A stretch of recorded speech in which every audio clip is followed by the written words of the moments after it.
എന്ന് നമ്മുടെ മനസ്സിന് അവബോധം വരണം. ആ മനസ്സുണ്ടല്ലോ, ആ നിമിഷം ദുഃഖത്തെ വിട്ട് ആരിലേക്ക് തിരിയും? ഭഗവാനിലേക്ക്. നമ്മുടെ ഉപനിഷത്തിലൊരു കഥയുണ്ട്, മുണ്ടകോപനിഷത്ത് എന്ന് പറയും. ഒരു മരത്തിലുള്ള 2 പക്ഷികൾ. ഭഗവാൻ ആ കഥ ഏകാദശ സ്കന്ധത്തിൽ ഉദ്ധവർക്ക് പറഞ്ഞു കൊടുക്കുന്നുണ്ട്. ഒരേപോലെ ഒരു വൃക്ഷം, ആ വൃക്ഷത്തിൽ ഒരേപോലെയുള്ള 2 പക്ഷികൾ. ഈ പക്ഷികളിൽ താഴെയുള്ള പക്ഷി കരയുന്നുണ്ട്, ചിരിക്കുന്നുണ്ട്. മുകളിലുള്ള പക്ഷി ശാന്തനായിരിക്കുന്നുണ്ട്. അങ്ങനെ ഒരിക്കൽ ഭാഗ്യമുണ്ടായി, താഴെ ഇരിക്കുന്ന പക്ഷി എന്തോ ഒരു സുഹൃതം കൊണ്ട് മുകളിലേക്ക് നോക്കിയപ്പോൾ മനസ്സിലായി എന്നെപ്പോലെ മറ്റൊരു പക്ഷിയുണ്ടെന്ന്. അപ്പം അവർ തമ്മിൽ സംസാരിക്കാൻ തുടങ്ങി. അപ്പം മുകളിലെ പക്ഷി താഴെയുള്ള പക്ഷിയോട് പറയുകയാണ്, പക്ഷി, വാസ്തവത്തിൽ നീയും ഞാനും ഒന്നാണ്. നീ എന്നിൽ നിന്ന് അകന്നു പോയി നീ ഇങ്ങനെ കരയുകയും ചിരിക്കുകയും ചെയ്യുകയാണ്. നീ ക്രമേണ എന്നിലേക്ക് വരൂ, നിനക്കും എന്നെപ്പോലെ ശക്തി നേടിയെടുക്കാം എന്ന് പറഞ്ഞപ്പോൾ താഴെ ഇരിക്കുന്ന പക്ഷി ക്രമേണ ചാടി ആരുടെ അടുത്തെത്തി? അപ്പം മനസ്സിലായി ഞാനും മറ്റേ പക്ഷിയും ഒന്നാണെന്ന്. ഇതേത് പക്ഷിയെക്കുറിച്ചാണ് പറയുന്നത്? ദ്വാസുപർണാസയുജാസകായാം സമാനം വൃക്ഷേ പരിഷസ്സജാതേ തയോരണ്യ പിപ്പലം കാതുവത്തി അനശ്ചന്നന്യ അഭിജാകശീകി. മുണ്ടകോപനിഷത്തിന് ഉപനിഷത്തിൽ വരുന്നതാണ്. ഇത് ഭഗവാൻ ഏകാദശ സ്കന്ധത്തിൽ ഉദ്ധവർക്ക് പറഞ്ഞു കൊടുക്കേണ്ട ഈ ശ്ലോകം. ഇത് വരും ഏകാദശ സ്കന്ധത്തിൽ 14-ാമത്തെ അധ്യായത്തിൽ. ഇതേപോലെ തന്നെ ഭഗവാൻ വളരെ വ്യക്തമായി ഉദ്ധവരോട് പറയണം, ഉദ്ധവരെ ഇതൊന്ന് മനസ്സിലാക്കി വെച്ചോളൂ എന്ന്. 11-ാമത്തെ അധ്യായത്തിൽ സുവർണവേദോ സദശോ സകായോ യദച്ഛയേദോ കൃതനീടോച്ച വൃക്ഷേ ഏകസ്തയോ ഖാദതി പിപ്പലാന്നം അന്യോ നിരന്നോപി ബലേന ഭൂയാൻ ആത്മാനമന്യം ച സജവേദ വിദ്വാൻ അപിപ്പലാദോ നതു പിപ്പലാദ യോ വവിദ്യയായുക്സതു നിത്യബദ്ധോ വിദ്യാമയോ യസ്സതു നിത്യമുക്ത. ഇതൊക്കെയാണ് ഭഗവാൻ ഉദ്ധവർക്ക് പറഞ്ഞു കൊടുക്കുന്നത്. ഒരേ വൃക്ഷത്തിലുള്ള 2 പക്ഷികൾ, ബുദ്ധിയും മനസ്സും. അപ്പം മനസ്സാണ് ഇങ്ങനെ സുഖദുഃഖങ്ങളിൽ മുങ്ങിത്താണ് പോകുന്നത്. അപ്പോഴാണ് ബുദ്ധി പറയുന്നത്, നീ പതുക്കെ എൻ്റെ അടുത്തേക്ക് വരൂ. അങ്ങനെ ബുദ്ധിയുടെ അടുത്തേക്ക് ആര് നീങ്ങണു? മനസ്സ് നീങ്ങുന്നു. അപ്പോൾ പിന്നെ മനസ്സ് പറയുന്നത് അനുഭവമല്ല വലുത്, ഏതാണ്? അറിവാണ്. എന്താണ് അറിവ്?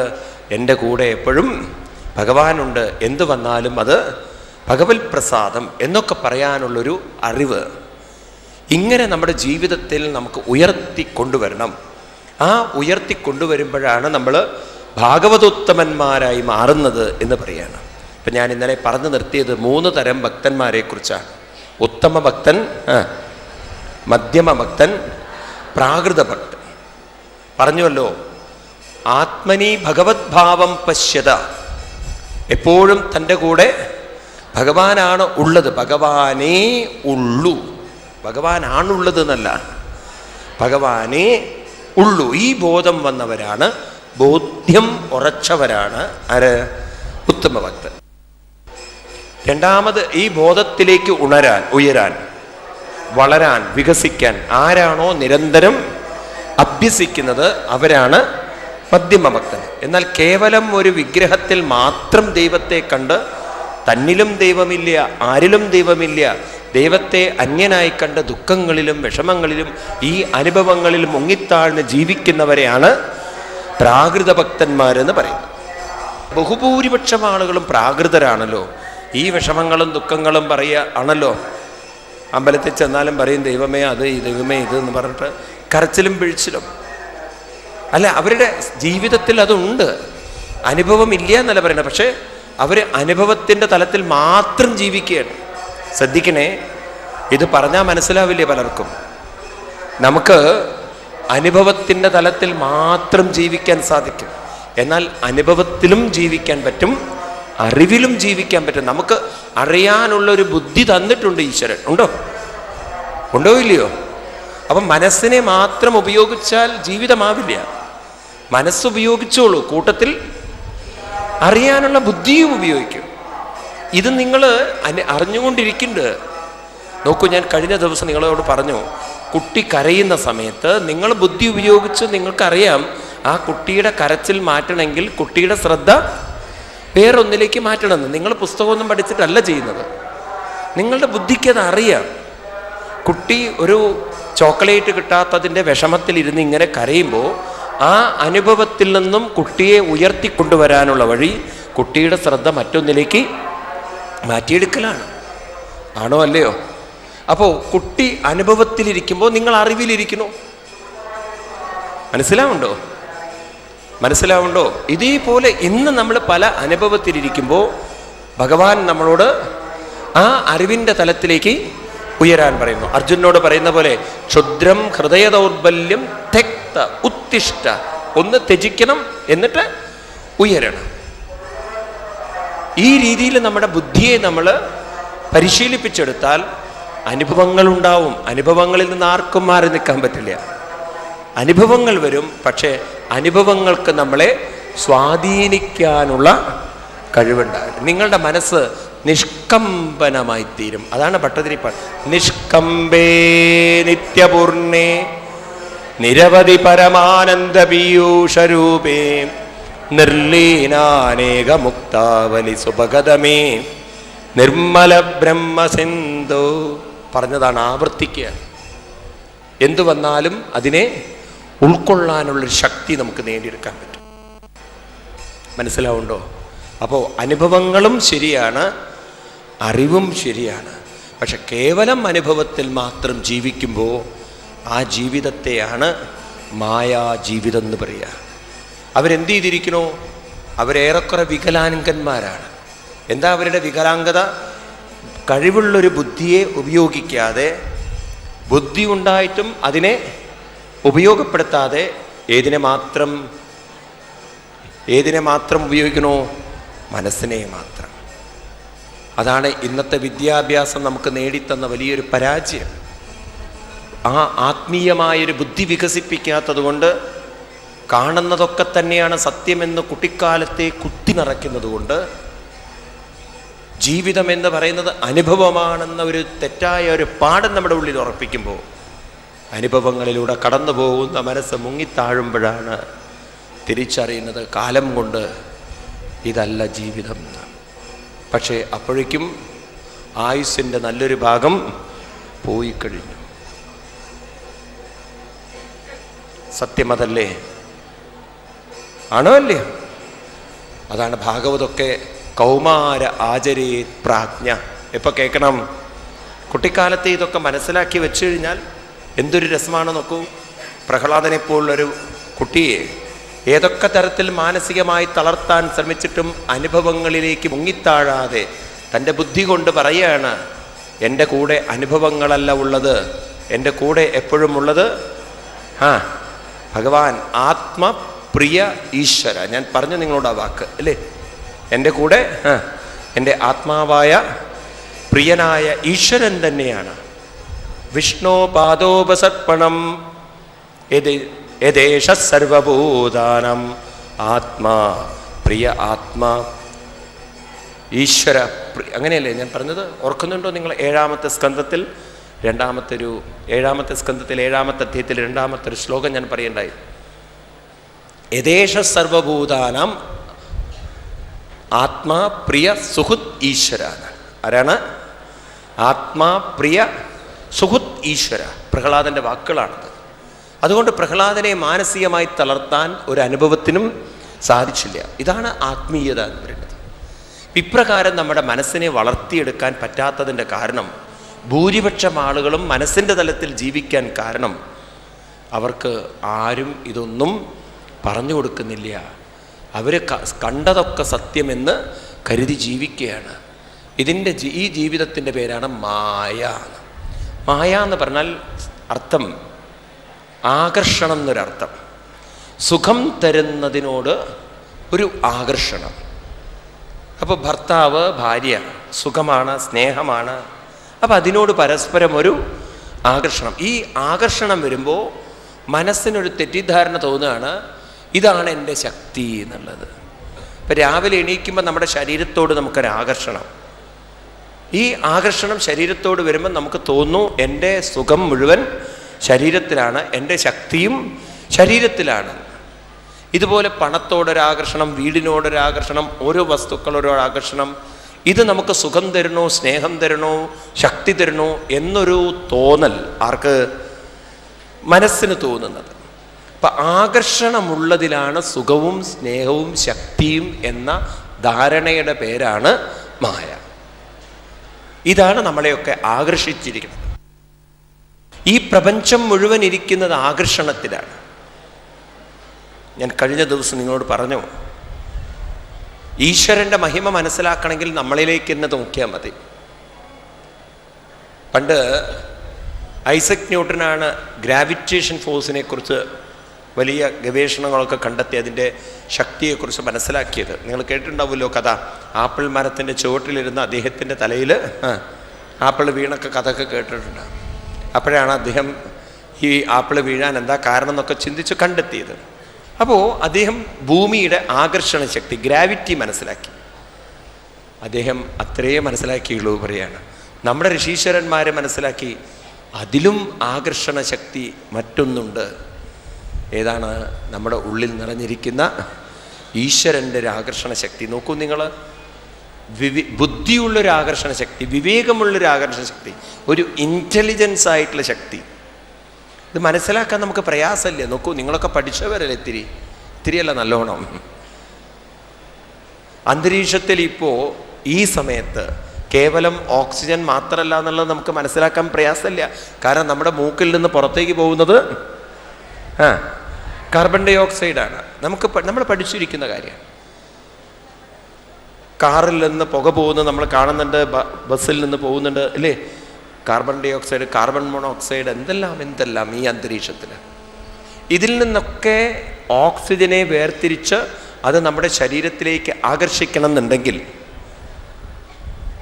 നോക്കണേ, കേവലം ആകർഷിക്കുക മാത്രമല്ല ചെയ്യുന്നത്. എന്തുകൊണ്ടുണ്ട്? പല വാതകത്തിൽ നിന്നും ഓക്സിജനെ വേർതിരിച്ചുകൊണ്ട് ആകർഷിക്കണം എന്നുണ്ടെങ്കിൽ ഭൂമിയുടെ ആകർഷണ ശക്തിക്ക് വേർതിരിക്കാനുള്ള കഴിവില്ല. എന്നാൽ നമ്മളിലിരിക്കുന്ന ആ ഈശ്വര ചൈതന്യത്തിന് വേർതിരിച്ചെടുക്കാനുള്ളൊരു കഴിവുണ്ട്, ഒരു ഇൻ്റലിജൻസ് ഉണ്ട്, ഒരു കോൺഷ്യസ് പവറാണത്. അപ്രകാരമുള്ളൊരു ആകർഷണ ശക്തിയിലാണ് ഈ മനസ്സ് നിൽക്കുന്നതെന്ന് മനസ്സിലാക്കി കഴിഞ്ഞാൽ നമ്മുടെ മനസ്സിനെ നമ്മൾ ക്രമേണ ആരിലേക്ക് ആകർഷിപ്പിക്കണം? ഈ ആകർഷണത്തിൻ്റെ പേരാണ് ഭക്തി എന്ന് പറയുന്നത്. ഭക്തി എന്ന് പറഞ്ഞാൽ ഈശ്വരനോടുള്ള ആകർഷണം. അത് നാമം ജപിക്കുന്നതല്ല ഭക്തി. പലരും അങ്ങനെയാണ് തെറ്റിദ്ധരിച്ചിരിക്കുന്നത്. അമ്പലത്തിൽ പോകുന്നതാണ് ഭക്തി.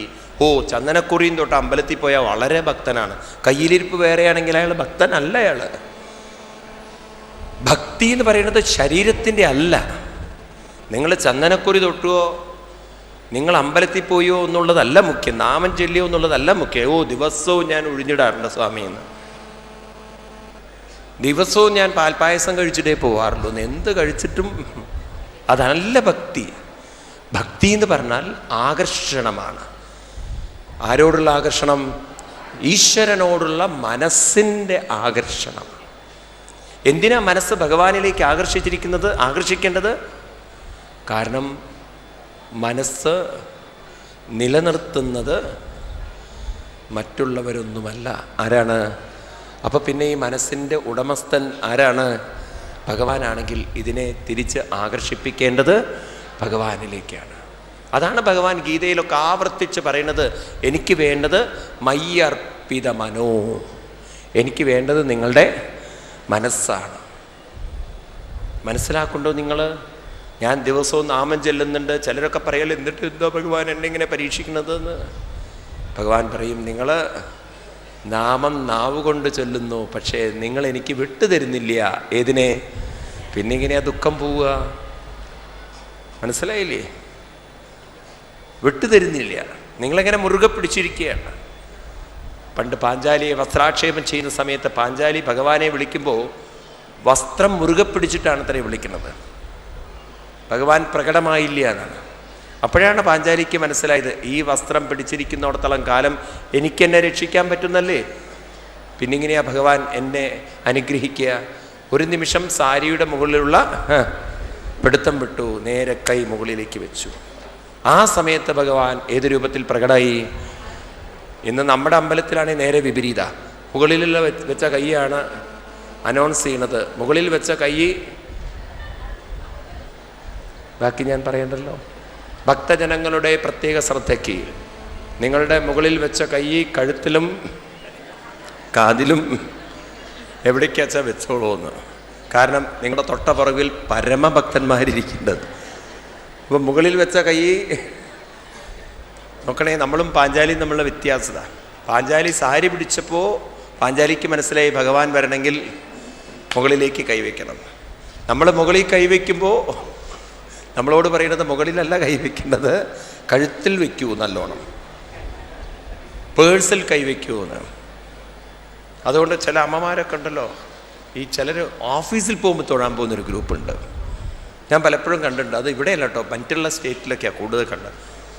രാവിലെയൊക്കെ സപ്താഹത്തിനൊക്കെ പോകുന്ന സമയത്ത് ചിലപ്പോൾ അമ്പലത്തിൽ ആദ്യകാലത്ത്, ഇപ്പോൾ ക്രൗഡ് കൂടിയപ്പോൾ അമ്പലത്തിൻ്റെ ഉള്ളിൽ നിന്ന് സപ്താഹം പറ്റാതെ പോയി. പണ്ടൊക്കെ ഞാനൊരു 10 കൊല്ലം തുടങ്ങുന്ന സമയത്തൊക്കെ അമ്പലത്തിലൊക്കെ സപ്താഹമൊക്കെ ചെയ്യുന്ന സമയത്ത് ചില അമ്മമാരൊക്കെ വരും, ഓഫീസിൽ പോകുന്ന ആളുകൾ. അപ്പോൾ അവരുണ്ട്, ആ നടയുടെ മുന്നിലൊരു നമസ്കാരമൊക്കെ ഉണ്ട്, കുനിഞ്ഞു നിന്നിട്ട് ഒരു കൈ ബാഗിൻ്റെ മുള്ള, അത് മുറുകെ പിടിച്ചിട്ടാണ്, ഒരു കൈ അങ്ങോട്ട് നോക്കിയിട്ടാ. കാരണം കുനിയുമ്പോഴേക്കും ബാഗ് അടിച്ചു കൊണ്ടുപോകും. നോക്കൂ എന്താ മനസ്സ്. നമ്മളെന്താ കരുതുന്നത്, അമ്പലത്തിൽ പോയി ഇതെന്താ ഭഗവാൻ അക്കൗണ്ട്സ് എന്താ അതെടുക്കണ്ടോ, അറ്റൻഡൻസ്, മീനാക്ഷി സ്കൂളിൽ അറ്റൻഡൻസ് എടുക്കുന്ന പോലെ. ആ ധാരണയൊക്കെ മനസ്സിൽ നിന്ന് മാറ്റണം. ഇതൊരു റിപ്പോർട്ട് ചെയ്ത് പോകാനുള്ള സ്ഥലമല്ല, ഇത് മനസ്സിനെ ഉറപ്പിക്കാനുള്ളൊരു കേന്ദ്രമാണ്, മനസ്സിനെ ദൃഢമാക്കാനുള്ളൊരു കേന്ദ്രമാണ്. മനസ്സിലാവുണ്ടോ നിക്ക്? സർവേ മനോനിഗ്രഹ ലക്ഷണാന്ത പരോഹിയോഗോ മനസ്സമാധി. ഈ മനസ്സിനെ നമ്മൾ മറ്റിൽ നിന്ന് മുക്തമാക്കി എന്ന് പറഞ്ഞാൽ മറ്റ് ആകർഷണങ്ങളിൽ നിന്ന് വേർപ്പെടുത്തി ആരിലേക്ക് ആകർഷിപ്പിക്കണം? ഭഗവാനിലേക്ക് ആകർഷിക്കുക. അപ്പം ഭക്തി എന്ന് പറഞ്ഞാൽ പരമപ്രേമം, ആകർഷണം എന്നാണ്. ഭഗവാനോടുള്ള മനസ്സിൻ്റെ ആകർഷണമാണ് ഭക്തി. നിങ്ങൾ വീട്ടിലിരുന്ന് എല്ലാ ചിന്തകളും വിട്ട് കുറച്ചു നേരം ഭഗവാനെ സ്മരിക്കുമ്പോൾ അത് ഭക്തിയാണ്. നേരെ മറിച്ച് നിങ്ങൾ അമ്പലത്തിൽ പോയി അവിടെ ചെന്ന് കൈകൂപ്പി തൊഴുമ്പോൾ മനസ്സ് വേറെ ചിന്തയിലാണെങ്കിൽ അത് ഭക്തിയല്ല. ഇത് നോക്കൂ, വളരെ മനോഹരമായി പ്രഹ്ലാദൻ അവതരിപ്പിക്കുന്നുണ്ട്. പറയാണ് ഭഗവാനോട്, ഒരാൾ ബ്രാഹ്മണനാണ്, ജന്മം കൊണ്ട് ബ്രാഹ്മണനാണ്. വിപ്രാദിഷാദ് ഗുണ അരവിന്ദനാഭ പാദാരവിന്ദ വിമുഖാൽ ശവജം വരിഷ്ടം. പറയാണ് മനോഹരമായിട്ട്. എന്താണ്? ഒരാൾ ജന്മം കൊണ്ട് ബ്രാഹ്മണനാണ്, പക്ഷേ അരവിന്ദപാദ അരവിന്ദ വിമുഖം മനസ്സാരിലില്ല. അയാളേക്കാൾ ശ്രേഷ്ഠനാണ് ശ്വപജം വരിഷ്ടം. ശ്വപജം എന്ന് പറഞ്ഞാൽ, ശ്വ എന്ന് പറഞ്ഞാൽ ഈ പട്ടികൾ, നായ്ക്കൾ, അതിനെ കഴിക്കുന്ന ഒരു വർഗം പണ്ടുണ്ടായിരുന്നു അത്രേ. അവരെ ചണ്ടാളന്മാരെന്ന് പറയുമായിരുന്നു അത്രേ. എന്നാൽ മനസ്സ് ഭഗവാനിൽ അർപ്പിച്ച ചണ്ടാളൻ എത്രയോ ശ്രേഷ്ഠനാണ് എന്നാണ്. ഇതാണ് ശ്രീരാമസ്വാമി പറയുന്നത്. പുരുഷ സ്ത്രീ ജാതി നാമാശ്രമാദികളല്ല കാരണം മമ ഭജനത്തിനോ ജഗത്രയെ ഭക്തി കൊണ്ടൊന്നൊഴിഞ്ഞൊരു നാളും നാഥേ. രാമായണത്തിലെ വരികളാണിത്. മനസ്സിലാവുണ്ടോ? ഇത് നല്ലവണ്ണം നമ്മൾ മാറ്റിയെടുക്കണം. കാരണം ഒരു അന്ധവിശ്വാസത്തിലാണ് ജനങ്ങൾ ഇരിക്കുന്നത്. നമ്മൾ പറഞ്ഞു കൊടുക്കണം. ഒരു അമ്പലത്തിൽ പോയി റിപ്പോർട്ട് ചെയ്തത് കൊണ്ടൊന്നും മനസ്സിന് ശക്തി വരാൻ പോകുന്നില്ല. മനസ്സിന് ശക്തി വരണമെങ്കിൽ മനസ്സിൻ്റെ ആകർഷണം ആരിലേക്ക് കൊണ്ടുവരണം? ഭഗവാനിൽ. ഒരു കരയിൽ നിൽക്കുന്ന മനസ്സിനെ മറുകരയിൽ ഒരു തോണി എപ്രകാരമാണോ ഒരു കരയിൽ നിന്നും, ഇതൊക്കെയാണ് ഭഗവാൻ ഉപയോഗിച്ച ഉദാഹരണങ്ങൾ. മയാനുകൂലേന നഭസ്വതീരിതം പുമാൻ ഭവാബ്ദിം നതരേ സ ആത്മഃ. ഉദ്ധവരോട് പറയാണ്, നൃദേഹമാദ്യം സുലഭം സുദുർലഭം പ്ലവം സുകൽപ്പം ഗുരുകർണധാരം മയാനുകൂലേന നഭസ്വതീരിതം പുമാൻ ഭവാബ്ദിം നതരേ സ ആത്മഃ. അങ്ങനെ ഓരോരോ ശ്ലോകങ്ങളിലൂടെ നമുക്ക് മനോഹരമായി ജീവിതത്തിൻ്റെ തത്വം പറഞ്ഞു തന്നു. 20-ാമത്തെ അധ്യായത്തിൽ 17-ാം ശ്ലോകം. ഈ ശ്ലോകങ്ങളൊക്കെ നോട്ട് ചെയ്ത് വെക്കണേ, അതിമനോഹരമാണ്.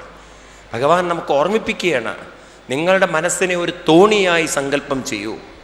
ഇപ്പോൾ അത് വേണ്ടാത്ത ചില ചിന്തകളിലാണെങ്കിൽ ആ ചിന്തകളിൽ നിന്നും മനസ്സിനെ ആരിലേക്ക് കൊണ്ടുവരണം? ഭഗവാനിലേക്ക് കൊണ്ടുവരും. 20-ാമത്തെ അധ്യായത്തിൽ 17-ാം ശ്ലോകം. മയാനുകൂലേന തപസ്വതേരിതം പുമാൻ ഭവാബ്ദിം തരേ പുമാൻ ഭവാബ്ദിം ന തരേസ്. അവന് സാഗരം കടക്കാൻ സാധിക്കും, അത് ചെയ്യാത്തവനോ ന തരേസ് ആത്മഹ. അവൻ ജീവിച്ചിരിക്കുമ്പോൾ തന്നെ നരകിക്കാൻ ബാധ്യസ്ഥനാണ്, അവൻ ദുഃഖിക്കാൻ ബാധ്യസ്ഥനാണ്. എന്താ ഭഗവാൻ പറയണത് ചോദിച്ചു കഴിഞ്ഞാൽ, ഞാനല്ല നിങ്ങളുടെ ദുഃഖം തീർക്കേണ്ടത്. നിങ്ങളുടെ ദുഃഖത്തെ തീർക്കാനുള്ള ബുദ്ധിവൈഭവങ്ങളൊക്കെ നിങ്ങൾക്ക് തന്നിട്ടുണ്ട്, അതിനെ വേണ്ട വിധത്തിൽ ഉപയോഗപ്പെടുത്തൂ എന്ന് പറയുമ്പോൾ, അമ്പലം എന്ന് പറയുന്നത് നമ്മുടെ മനസ്സിനെ ഭഗവാനിലേക്ക് നാരായണായേതി അർപ്പിക്കാനുള്ളൊരു സ്ഥലമല്ലേ? ആ ചിന്തനമുണ്ടാക്കേണ്ട സ്ഥലമല്ലേ? ആണോ അല്ലയോ? ഒരു അന്തരീക്ഷം നമുക്കൊക്കെ ഇനി എന്നാവോ വരിക? എനിക്ക് ഈ സിഖുമാരെയൊക്കെ കാണുമ്പോൾ വലിയ ആദരവാണ്. ഈ സിഖ് തലയിൽ കെട്ടിയ വർഗമുണ്ടല്ലോ, അവരുടെ ഗുരുദ്വാരകളിലൊക്കെ നിങ്ങൾ പോയി നോക്കൂ. നമ്മൾ ഹിന്ദുക്കൾ ലജ്ജിക്കണം. അവരുടെ ഗുരുദ്വാരകളൊക്കെ അവർ കീർത്തനം പാടാനും നാമം ജപിക്കാനും, നമ്മുടെ അമ്പലങ്ങളിലൊക്കെ എന്നാവോ ഇതൊക്കെ വരിക? നിങ്ങളൊക്കെ തുടങ്ങി വയ്ക്കൂ. നിങ്ങളുടെ നാട്ടിലൊക്കെ എവിടെ നിന്നൊക്കെയാണോ നിങ്ങൾ വന്നതെന്ന് വെച്ചാൽ അവിടെയൊക്കെ അമ്പലത്തിലൊക്കെ നാരായണീയവും ഗീതയും ഭാഗവതവും ഇതൊക്കെ ഇങ്ങനെ കീർത്തനങ്ങളൊക്കെ പാടുന്ന ഒരു കേന്ദ്രമാക്കി നമ്മൾ മാറ്റണം. ഇനി ഒരു തലമുറയെ നമ്മൾ പഠിപ്പിക്കണം, അമ്പലം തൊഴുതു പോവാനുള്ളൊരു സ്ഥലമല്ല, അമ്പലം അറിഞ്ഞ് ഭഗവാനെ അനുഭവിക്കാനുള്ള ഒരു കേന്ദ്രമാണ്. നമ്മളും ഭഗവാനും ഒന്നായിത്തീരാനുള്ളൊരു കേന്ദ്രമാണ് ഏത്? അമ്പലം എന്ന് നമ്മൾ അടുത്ത തലമുറകളെ പഠിപ്പിക്കണം. നമുക്ക് കിട്ടാത്തൊരു കാര്യം ആർക്ക് കിട്ടണം? അടുത്ത തലമുറകൾക്ക്. അപ്പോൾ അവർ ക്ഷേത്രത്തിനെ കുറേ കൂടെ പാവനമായൊരു സ്ഥലമായി കാണും. അവിടെ സംഘർഷങ്ങൾ ഉണ്ടാവില്ല. മനസ്സിലായില്ലേ? എല്ലാവർക്കും അവരവരെ ഉയർത്താനുള്ള ഈ ഒരു കാര്യമുണ്ടല്ലോ. നമ്മുടെ ഹിന്ദുക്കൾക്ക് തെറ്റുപറ്റി. ഒരു കാലഘട്ടത്തിൽ ഈ ഭാരതം ആത്മീയതയൊക്കെ മറന്ന് യാഗങ്ങളും യജ്ഞങ്ങളും അതിന് പശുക്കളെ വെട്ടുക, അത് സഹിക്കാൻ പറ്റിയില്ല ഒരു ഹിന്ദുവായ ബുദ്ധന്, സിദ്ധാർത്ഥന്. അദ്ദേഹം ബ്രാഹ്മണരോട് പറഞ്ഞു, നിങ്ങൾ വഴിതെറ്റിപ്പോവുകയാണ്, നിങ്ങൾ വൈദികന്മാരാണ്, വേദം പഠിക്കേണ്ടവരാണ്, വേദം പറഞ്ഞു കൊടുക്കേണ്ടവരാണ്. നിങ്ങളിങ്ങനെ ഹോമവും പൂജയും ചെയ്ത് എന്താ പറയുക, ഒരു ബ്രഹ്മണ്യം കളഞ്ഞു കുളിക്കല്ലേ നിങ്ങൾ? അന്നത്തെ രാജാക്കന്മാർ, അന്നത്തെ ബ്രാഹ്മണർ, അവർ ഹിന്ദു സംസ്കാരത്തിൻ്റെ അടിത്തറ ഇളക്കി കളഞ്ഞു. ബുദ്ധൻ പറഞ്ഞു, I am no more a Hindu എന്ന് പറയേണ്ടി വന്നു അദ്ദേഹത്തിന്. I am no more a Hindu. കാശിയിൽ വെച്ചിട്ട് അദ്ദേഹം ഡിക്ലെയർ ചെയ്തു, എനിക്ക് ഹിന്ദുമതവുമായിട്ട് ഇനി ഒരു ബന്ധവുമില്ല. ഇതല്ല ഹിന്ദുമതം, ഇത് നിങ്ങൾ തെറ്റിക്കുകയാണ്, വഴിതെറ്റിക്കുകയാണ്. അങ്ങനെയാണ് ഹിന്ദുവായൊരു സിദ്ധാർത്ഥൻ പിൽക്കാലത്ത് ബുദ്ധനായി ഒരു ബുദ്ധമതം ഭാരതത്തിൽ വന്നത്. നമ്മുടെ ഭാരതത്തിലെ ആളുകൾ ചെയ്ത തെറ്റായ ചില വഴികളിലൂടെ അവർ കടന്നു പോയപ്പോൾ നമുക്കുണ്ടായ അനുഭവങ്ങളാണ്. മനസ്സിലാവുണ്ടോ നിങ്ങൾക്ക്? ഇങ്ങനെയാണ് സിഖ് മതം. ഗുരുനാനാക്ക് പറഞ്ഞു, അദ്ദേഹം ഹിന്ദുവായിരുന്നു, ഇവരൊക്കെ ഹിന്ദുക്കളായിരുന്നു. പക്ഷേ അന്നത്തെ ഹിന്ദുക്കളുണ്ടല്ലോ വഴിതെറ്റിച്ചു കളഞ്ഞു. അവരിങ്ങനെ വേണ്ടാത്ത കുറേ ആരോ എനിക്കൊരു കാർഡ് തന്നു, എന്താണ് താമര വിളക്ക് വെച്ചാൽ എന്താ വീട്ടിൽ ഐശ്വര്യം വരുന്നൊക്കെ. ഈ തരത്തിലുള്ള വിഡിത്തങ്ങളിലാണ് ലോകം നിൽക്കുന്നത്. ഒരു താമര വിളക്ക് വീട്ടിൽ വെച്ചതുകൊണ്ട് ദോഷം ഒന്നുകൂടി കൂടുമെന്ന് എനിക്കൊരു സംശയം. കാരണം ഈ വിളക്കുണ്ടാക്കുന്ന കെമിക്കൽസ് എന്തൊക്കെയാണെന്ന് അറിയില്ല. ഇപ്പം മനസ്സിലായില്ലേ? അതിൻ്റെ കെമിക്കൽസിൻ്റെ റിയാക്ഷൻ എന്തൊക്കെ നമുക്കറിയില്ല. അപ്പോൾ പണ്ട് കാലത്ത് കുറേയും കൂടി പ്യുവർ ലോഹങ്ങളുണ്ടായിരുന്നു. ഇപ്പം അതും എന്താ പറയുക, അതും നല്ല ലോഹങ്ങളല്ലാതായി എത്തിയിരുന്നിരിക്കണം. ദേഹത്തിട്ട് കഴിഞ്ഞാൽ തന്നെ അപകടങ്ങളായിത്തീരുന്ന ലോഹങ്ങളാണ് ഇപ്പം നമുക്ക് കിട്ടിക്കൊണ്ടിരിക്കുന്നത്. പിന്നെ ഈ സാധനം ഉണ്ടോ വീട്ടിൽ കൊണ്ടുവച്ചിട്ട് ഐശ്വര്യം ഉണ്ടാക്കാൻ പോണു? ശരിയാണ്, ഐശ്വര്യമുണ്ട് വിൽക്കുന്നവർക്ക്.